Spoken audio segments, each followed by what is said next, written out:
Welcome back to another episode of Black Health. I am your host, Dr. Michelle Kerwin-Bythewood, board certified pediatrician and chief medical officer of a health center in Miami Gardens, Florida. And one thing that I've noticed in my many years of practice is that our oral health often takes a backseat to our medical health. And this is not because people don't care, but rather often due to barriers to care. And that's the focus of our show today, oral health, and in particular, oral health equity. And we are joined by Dr. Richard Lipscomb Jr. to lead this discussion. Dr. Lipscomb is a general dentist. He did his dental degree at Howard University School of Dentistry and serves as the dental director of the Teaching Health Center of Community Health of South Florida. He's an international speaker and lecturer. Welcome to the show, Dr. Richard Lipscomb. Thank you for joining us today. There you are. Hi, thank you for having me. Absolutely. We're excited. I'm excited to talk about this topic. I feel like it's one that is underrepresented in our general healthcare. So let's start with a little bit about yourself and what inspires you to address oral health equity, especially in the Black community. Well, I've been practicing general dentistry for over 32 years in both private practice and community health center environments. And I just have the luxury of being able to compare different sets of populations as they um, receive dental care. Um, in private practice, you have less of a problem in terms of access to care, you have adequate and stable insurances and income. And in the community health center environment, in these underserved areas, you don't have those things. So over the years, I've been able to see uh, good things and bad things involving the equities of health for different populations. So when we talk about oral health equity, what does that mean in particular? What does that mean in practical terms? So for me, I feel like the two biggest challenges for equity in healthcare is or oral healthcare is access to that care and the ability to afford the services that are being provided. A lot of times, the access is just so great that patients can't get services that they want. And same thing with the affordability of that care. Patients just don't have the income to meet the needs or to pay for the services that they need. What is the state of oral health in general for the African American population in the US? What does that look like right now? Well, there have been some improvements in terms of being able to gain access to oral health for the Black community. However, there still are very great gaps in terms of the disparities between Black Americans and their healthcare or oral health care versus other ethnic groups in a community. For instance, loss of teeth, untreated caries or dental decay, periodontal disease. These are disparities that exist and have existed over a long period of time. So why do Black Americans have higher rates of untreated dental caries, gum disease, compared to other races and ethnicities in the United States? I know you mentioned some of the barriers. Are there what do you see as the overall picture from starting maybe from childhood to adulthood? Why do we see this more in our population? I think a lot of it has to do with money, whether it's the income that a community is able to produce to get these services, falling back on access to service, access to care. Um, it's a big difference when you have the ability to pay for services as opposed to not. Also, the coverage, insurance coverage. A lot of Black communities, the population is depending on Medicaid and Medicare for their services to pay for their dental services. And with Medicaid, it only basically services the young children under 18, as opposed to Medicare that doesn't have any adult coverages as far as dental is concerned. So those are things that really hamper Black communities in terms of getting the adequate care that they need. What about education, what we call health literacy? Do you feel like there's enough education in the Black community about the importance? And we'll talk a little bit later about the health problems, the systemic health problems that poor dentition can lead to. But do you think there's enough health literacy in the Black community as to the importance of our teeth, and especially the importance of including, I should say, the importance of the baby teeth? No, there isn't. There needs to be a lot more education because there are still ideas out there that just aren't correct in terms of our dental health and how our Black communities feel about teeth in general. Um, there's oftentimes people that come in that we see or just saying, "Hey, take all my teeth out; they're so painful," or "Take them all out because I don't like the way they look." And those are things that still exist in terms of as patients come in and as we treat them. So, you see children, right? You do general dentistry, so you see children. What do you see of parents? As a pediatrician, what I see often is I'm telling parents you can go to the dentist from first teeth, from the first two teeth that come out. It's just a quick visit, a oral hygiene visit, how you take care of the teeth and the importance and so on. Do you see many parents that come at those first two teeth? Or I know back when I first started practicing, we were told 3 years of age, and I've heard, the age kind of drop. But what about the younger children? Are you seeing the education in the community, in the Black community, regarding the importance of getting to those baby teeth from an early age? I think it's getting better because you're right. Early on, it was okay, 3 to 2 years, and that's generally too late. I suggest, and most people go by it, whenever they have two teeth, whether that's by age 1 or 11 months, 10 months, it varies depending on the person. But if they have two teeth, they have the ability to collect bacteria, collect plaque, and start the decay process of their teeth. So we want to make sure that we start early. Two teeth, like you said, very simple, quick, easy appointments that aren't traumatizing to the patients so that they're wanting to come back, making those appointments quick, fun, and but also educational, not just to the kids at that point, but more importantly to the parents because they're the ones that are going to be implementing this home care regiment, and they're going to be the ones that are going to be staying on top of the kids and making sure things are getting done. So again, suggesting by the time when they get two teeth, that's when they should be seen by the dentist. And, I think it's important for patients to see dentists and doctors that look like them. I think that's important for the Black community. Fewer than 4% of US dentists identify as Black. And I think that impacts oral health care. Do you? Yes, I do. I never realized when I saw that stat that it was so low. And what that means is that, especially in the Black community, when trust is a big issue, and if you have providers and dentists that look like you and understand your situation a little bit better than others, then you have a better chance of being able to not only treat these patients, but also gain their trust so that they understand as you're trying to educate them about their oral health and getting them into a better place. So, Dr. Lipscomb, we talked a little bit about the social determinants of health, education, access to healthcare, the cost of dental care. Talked a little bit about racism. There's also the political determinants of health. And there's been a lot of talk recently about removing fluoride from the water in Florida. And it was a political thing. What health impact does that have, or will that have?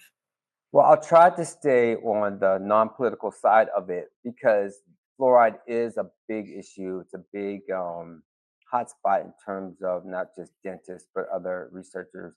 And the problem is that fluoride by itself in studies isn't consistent in terms of how it impacts a community.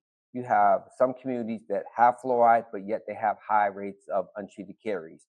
You have some communities that don't have fluoride and have a low rate of caries. So that's where kind of the problem lies. And so with those things in place and those studies out there, we look towards other means or other factors that determine the amount of decay in a particular community. And those things are education, making sure that they understand that you have to have good home care to prevent cavities.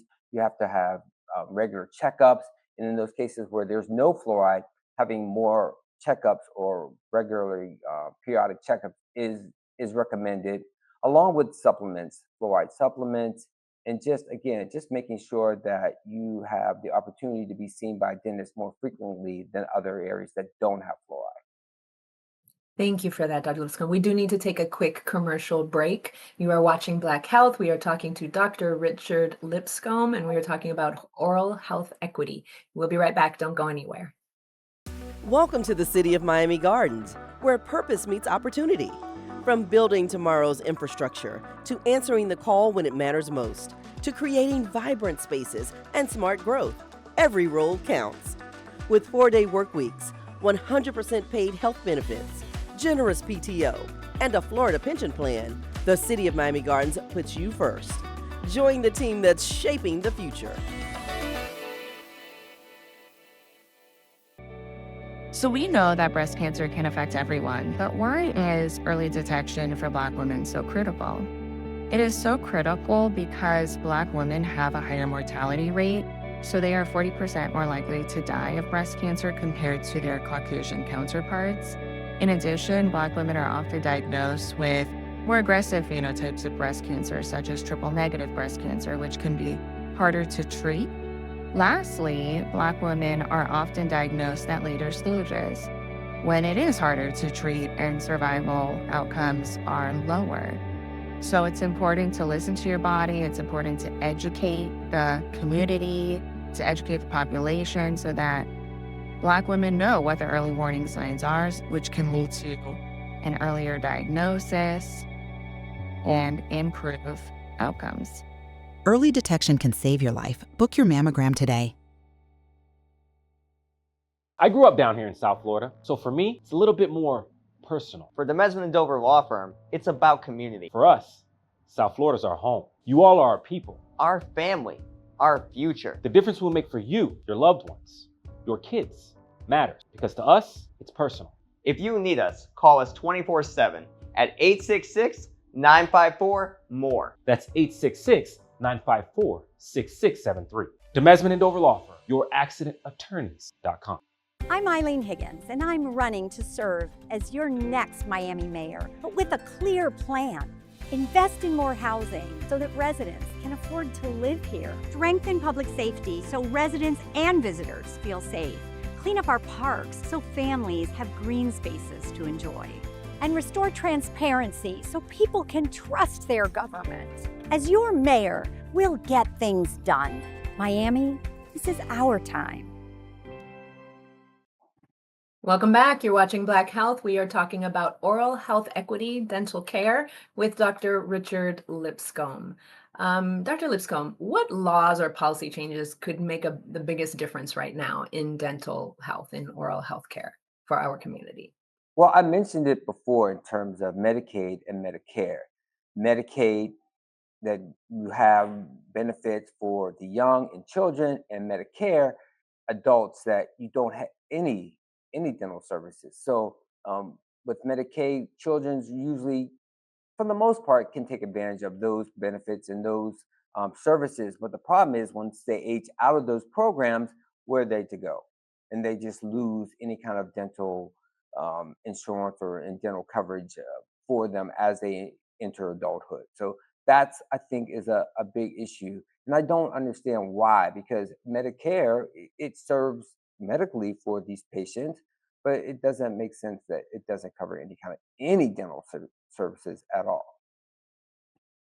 And especially with potential upcoming changes to Medicaid and Medicare, the situation could definitely change if less Americans have coverage for both. What is being done to connect the underserved population to care? You talked about community health centers around the country helping the plight of dental care for the Black population.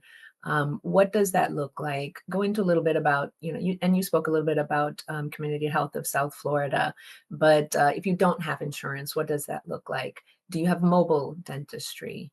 Are there other ways of getting to the community that can assist the community, the underserved community? So just like medical, you have to really go to the problems and you have to go to the community if you're going to try to change things. In dentistry, there are ways, as I mentioned, about community health centers, and they are organizations that are in the community, work with the communities, not only their presence, but they also have outreach programs. They have health fairs to enable patients to know about their services and not just hear that they're there. They also have, as you mentioned, mobile services. They have our organization has a mobile van. We're able to reach several communities on a monthly basis, and not just the one that the organization's in. We're able to give those services to school-based programs and other hard to reach areas that normally are not given access to dental care. We have a mobile program also. We don't do dentistry just yet on our mobile unit, but I think that it's an amazing thing to be able to take dental care out into the community. So, what exactly do you all do on your mobile unit? So, I don't imagine you're doing extractions or fillings. I mean, unless you have all the equipment on board, I don't know. But what types of services do you take out in your mobile unit to the community? Well, actually, no, that can be done. We have a full service mobile Really? unit. For the most part, Okay. though, we use it for school-based programs where we have a hygienist and they go to the schools, they do screenings, they do sealants and cleanings.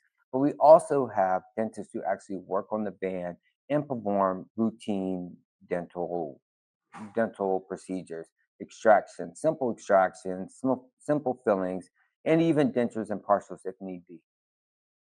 So you have the real mobile clinic, we Yes, we do. dental mobile clinic. We have a mobile clinic that we kind of, are gonna try to do a little bit of minor dentistry on it, at least to start off until we get our next mobile unit. That's amazing. I think Yeah, that's and amazing it that those does types of help. It, services it can just go. allows it just another way to deliver dental care and trying to combat the barrier of access because we all know the patients are there. It's never a short of the patients that need dental care.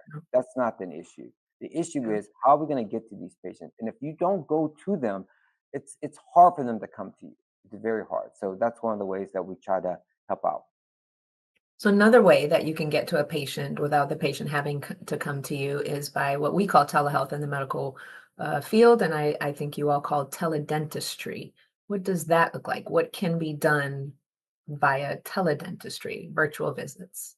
So these virtual visits can be done and help in terms of using them for dental services or dental appointments. It's the same way.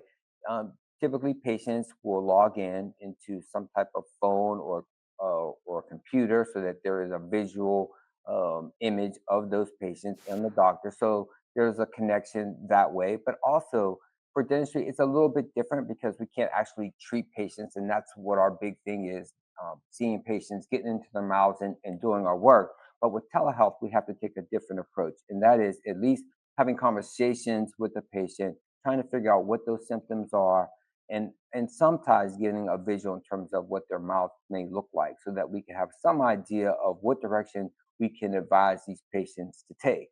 And then once we have that, then we can circle back, have staff contact these patients, make appointments, and at that point, at least we know, have some idea of what's going on with them so that when they get to the office, we have x-rays to take to confirm any kind of diagnosis and start treatment right away.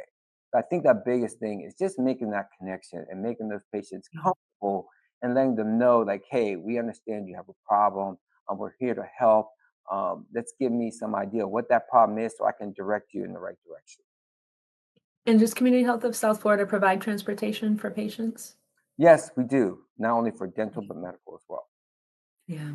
So I want to spend a few minutes talking about why oral healthcare, dental healthcare is important in terms of the rest of your body, because I think many people believe it's just the teeth. It's the baby teeth. They'll get new ones. It's, just take them all out, like you said. What about how our oral health leads to systemic illness? What's the effect with heart disease, strokes, diabetes, pregnancy, infections, inflammation in the mouth? Talk to me a little bit about where that can go to. But actually, I'm going to put a pin in it real quick because we do need to take another commercial break.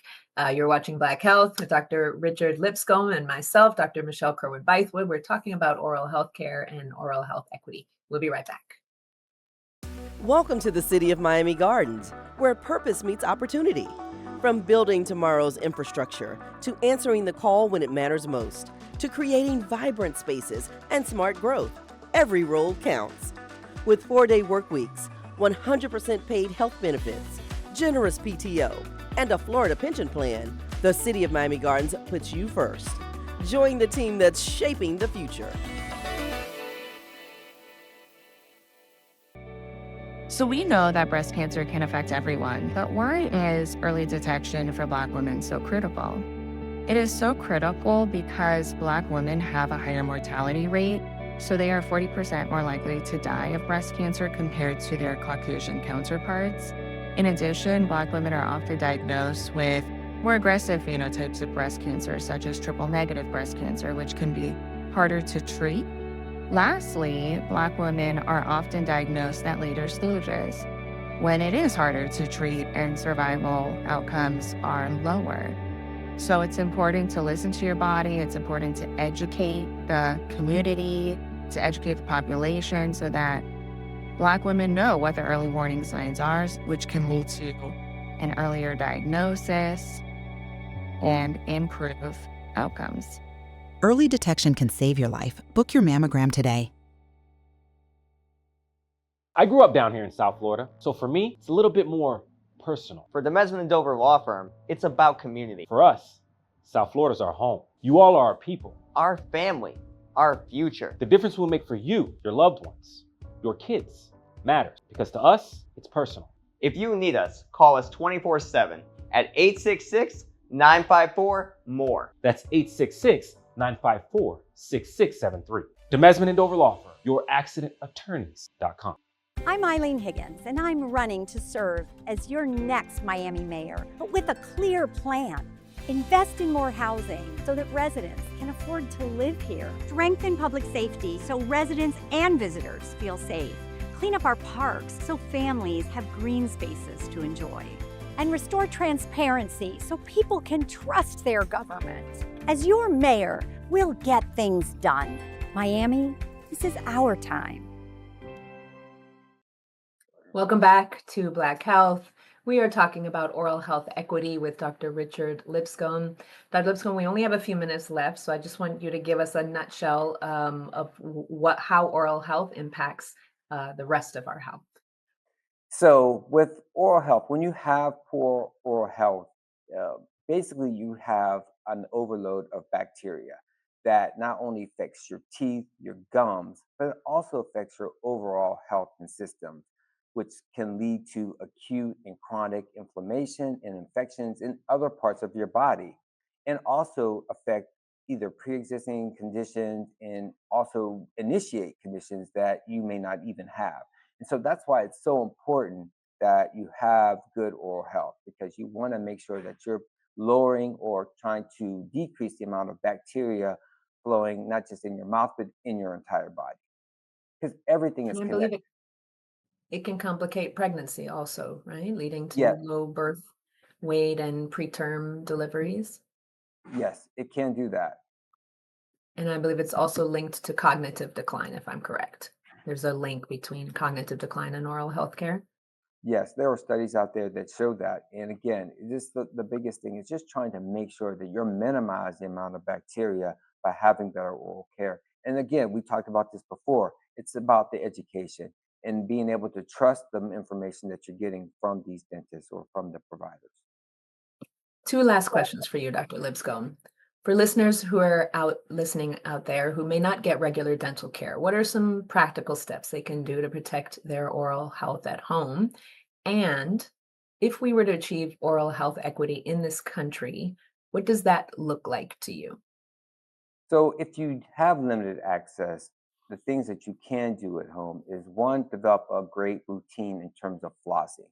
That is like one of the biggest things that people don't like to do, but yet it's the most impactful in terms of trying to reduce the amount of untreated caries that we have and that develops in a community. So flossing and just making sure that you're brushing. And I know that sounds crazy, but a lot of people don't brush their teeth. They say, okay, Mhm. I brush it once in the morning and then that's it. And that's just not enough. So flossing and brushing more often, those are the key things to make sure that if you have limited access, that would go a long way in terms of trying to stabilize your oral health. And the other And question, what does oral health equity look like to you? If we were to achieve it in this country, what does that look like? I think that increasing the amount of Black providers in our Black communities would definitely increase the accessibility of this treatment to the community. So, access to the services and also just affordability. It's just our communities are just can be or have low income, and that's just not going to cut it when you're wanting services that are costly. And Dr. Lipscomb, for those that have been listening and saying, this is a passionate dentist, he loves what he does, he cares about his community, how can they find you? They can find me. I work full time at Community Health of South Florida Community Health Center. Right now, we are in the process of developing our dental residency program, but in the meantime, I'm working full time seeing patients. Uh, we have several sites that provide dental services. Look us up on the web, and I'm always here. And any final last words for our audience? Any words of encouragement? I just appreciate the opportunity to talk and give dental a space to be heard. A lot of times, medical just overshouted, and we don't get the opportunity. So whether it's a health fair or at a community health center, we always try to make sure that we're in there trying to fight the fight to make sure that people are trying to take care of their teeth as best they can. Well, we thank you. The community thanks you. I thank you for coming on Black Health today. It's always a pleasure to have guests. For me, it's particularly important to address oral health care because I do feel like it takes a back seat to medical care. And we really have to take care of the entire person, the entire body, oral health care, medical health care, mental health care. And so I try to, promote all of these on Black Health so that people listening understand that everything is equal. If your mental health is not good, then it affects your the rest of your health, and it's the same for oral health care as well. So I thank you, Dr. Lipscomb, for being so passionate about what you do and being a part of Black Health today.